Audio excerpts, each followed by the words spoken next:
millones de dólares que ya han sido depositados a los 14 días, fueron depositados en un cheque al fisco peruano. La siguiente, por favor. Esta figura nos permite observar que cóselo ya un poquito el detalle para que justo comprendamos lo que está ocurriendo hoy día. Acá podemos apreciar en oscuro, mano izquierda, por ejemplo, dice US dólares 2.5. Ese era el precio que declaraba, ojo, el contratista que había vendido el gas peruano. $2.50 el millón de BTUs, de unidades térmicas británicas, BTUs.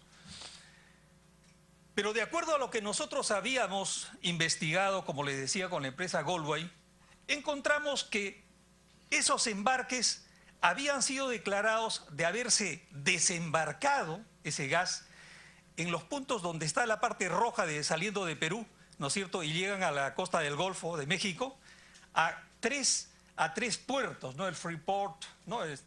El Paz, en fin, en la costa atlántica de Estados Unidos. Entonces, legalmente habían sido desembarcados, eso era cierto.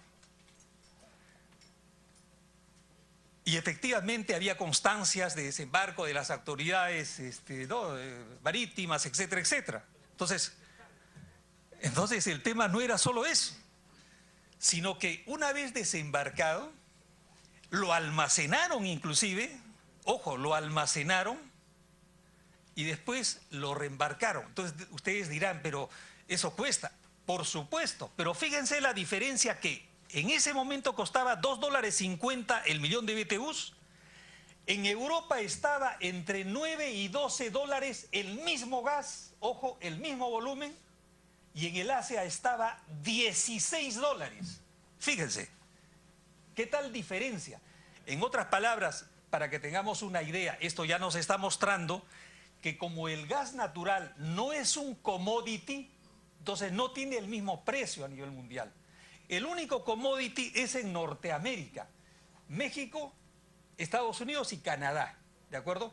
En el resto del mundo son precios diferenciados.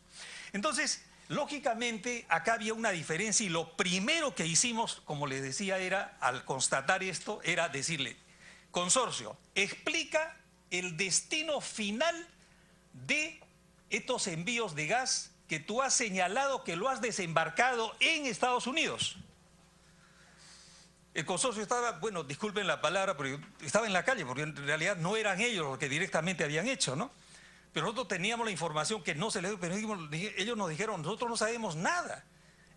Le dije, es interés de ustedes, porque son socios en este negocio. El Perú con sus regalías del 37.24 y ustedes por el diferencial son los más, o sea, los, digamos, más interesados en haber conocido esto porque también les están, digamos, haciendo el avión, como criollamente se dice. Entonces, preocupadísimos, etcétera, etcétera. A los pocos días vino el número 2 mundial de Repsol, caballero, uno que fue ex ministro, ex secretario de Energía de España. El hombre estaba pues asustadísimo, preocupado, porque esto implicaba inclusive un escándalo internacional. Porque ¿qué implicaba? Era la comisión inclusive delictual. Era una estafa, si es que se probaba. Entonces, preocupadísimo vino y por supuesto que explicó, dijo que él juraba y él se comprometía a que su empresa iba a resarcir todo al Estado peruano. Y que para ellos sería mucho más oneroso en la bolsa lo que le implicaría si esto, digamos, desencadenase en que se compruebe que es un delito, obviamente. Dijimos, se notó de que, digamos, dijo, nosotros hemos interpretado el contrato de una manera X, pero ahora vemos que esa no es. Y se comprometió, y este es un detalle interesante, señores congresistas, señor presidente, se comprometió. Este señor, el número 2 mundial de Repsol, se comprometió, dijo, Aurelio, nunca más, mientras yo esté sentado en este puesto, va a volver a ocurrir esto. Eso te lo prometo.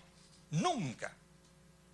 Porque realmente esto, cualquiera lo puede interpretar como un delito y eso no lo podríamos nosotros permitir ni lo aceptamos. O sea, no lo hemos hecho. Lo que hemos hecho nosotros es, como hacemos transacciones ¿no es cierto? Nosotros vendemos a empresas y a la vez ellos nos dicen, oye, coloca porque estás más cerca del mercado asiático, no, el gas X, en otras palabras, se lo dejan a una empresa y ella es la que hace. Y justamente nos dieron inclusive el nombre que no quiero mencionar de una empresa petrolera que había recepcionado eso y lógicamente la viveza, en este caso no criolla sino gringa, lo que hizo fue simplemente, digamos, desembarcar, almacenar y reembarcar. ¿Por qué?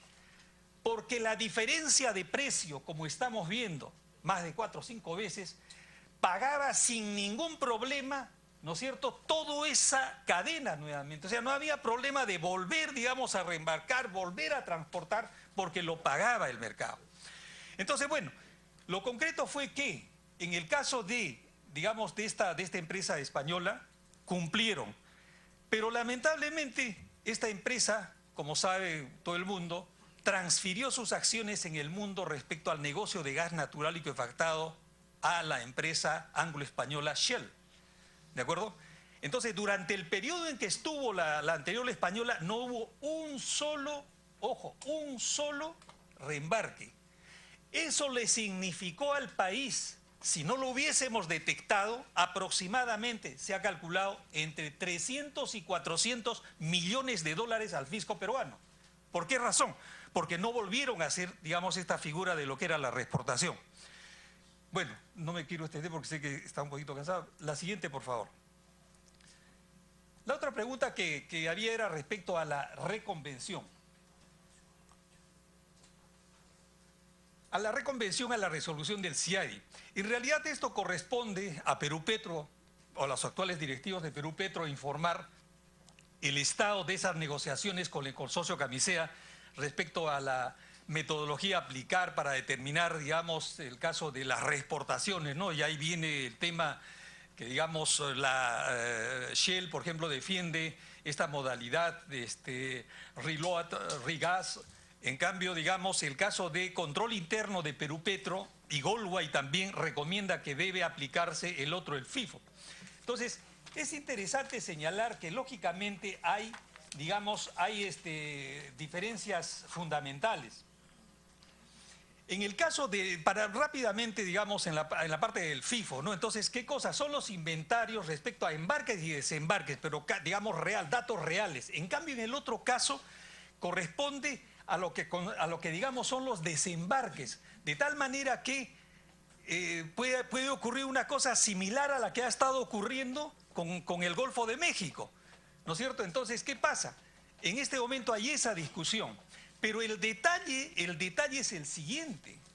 Nosotros en el CIADI hemos precisamente, ¿qué cosa? Hemos ganado al 100% la demanda, ojo, en el arbitraje, 100%.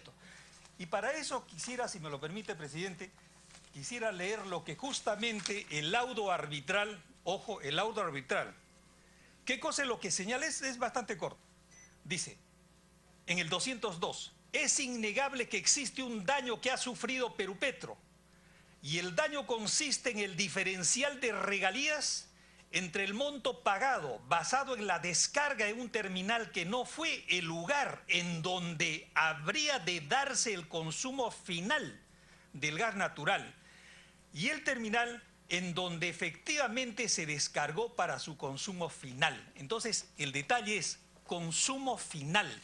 Eso es lo que se tiene que ver y eso es lo que dice el contrato. Entonces, no hay nada que reconvenir, no hay nada que renegociar. Ya esto ha sido dirimido por la máxima instancia internacional comercial como es el CIADI. En consecuencia, no entendemos a qué se debe que, digamos, se siga negociando, cuál sería la modalidad de aplicar. No existe, por eso decíamos nosotros allí, debe considerar que el laudo arbitral es concluyente. Le ha dado la razón a Perú Petro al 100%, pero además todavía en la parte final, y este es un detalle de una corta línea, dice, aunque era su prerrogativa iniciar el arbitraje, las demandantes, o sea, el consorcio Camisea, no pudieron acreditar, ojo, no pudieron acreditar su posición. ¿Quiénes? La demandante, el consorcio. En tanto que Perú Petro ha sido exitosa en su reconvención. O sea, más claro, el agua. Y ese es el último párrafo del punto 214. La siguiente, por favor. Con relación a recientes reexportaciones en el periodo 2013-2016, ya a cargo de la nueva empresa, ¿de acuerdo? Shell, ante el seguimiento de la Comisión de Energía y Minas del Congreso de la República, y justamente está presente acá el congresista Danmer, que conoce del tema, el Ministerio de Energía y Minas y Perú Petro informaron que se han efectuado, fíjense, por ese seguimiento precisamente, o sea, de lo contrario, de repente no hubiésemos tenido la información. Por ese seguimiento dijeron, sí, han habido 26 reembarques adicionales, 19 más 7. Por lo que después de negociaciones entre Perú Petro y el consorcio, lograron recuperarse adicionalmente casi 40 millones de dólares. Ojo, recordemos en el anterior caso, por 10 hemos recuperado 65, proporcionalmente. Por 26 se recuperaron 40. Es cierto también que hay una diferencia en el precio del gas, pero no en esa desproporción. La siguiente, por favor. ¿Cómo? Disculpe. El consumo final quizás fue en distintas zonas con menor precio. No, lo que pasa es que el precio del gas, presidente, ha bajado. Durante 2 o 3 años estuvo a menos de la mitad de lo que estuvo en el periodo que se hizo la... ¿no? Pero no, eso no justifica que haya una diferencia, en este caso, como vemos, de 5 veces.